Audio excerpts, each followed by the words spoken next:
அதே போன்று நாம் விசுவாசிக்க வேண்டிய இன்னும் ஒரு முக்கியமான பகுதிதான் வேதங்கள். வேதங்களில் நிறைய வேதங்கள் இந்த உலகத்தில் மனிதனுக்கு வழிகாட்டுவதற்காக கடவுளினால் கொடுக்கப்பட்டிருக்கின்றன. தௌராத் என்றும், இஞ்சில் என்றும், ஜபூர் என்றும் பல வேதங்கள். அந்த வேதங்களில் இறுதி வேதமாக கொடுக்கப்பட்டதுதான் அல் குர்ஆன்.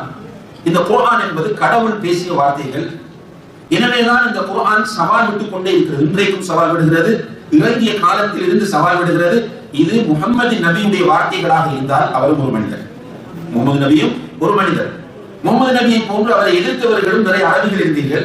எனவே இந்த குர்ஆன் அரபு மொழியில் எழுதப்பட்டிருக்கிறது. முடியும் என்றால் குர்ஆனை போன்ற ஒன்றை நீங்கள் கொண்டு வாருங்கள், அல்லது குர்ஆனில் உள்ளது போன்ற ஒரு அத்தியாயத்தை கொண்டு வாருங்கள், அல்லது அட்லீஸ்ட் நீங்கள் குர்ஆனில் உள்ளது போன்று ஒரு 10 வசனங்களை கொண்டு வந்து காட்டுங்கள் என்று சேலஞ்ச் பண்ணி கொண்டே இருக்கிறது.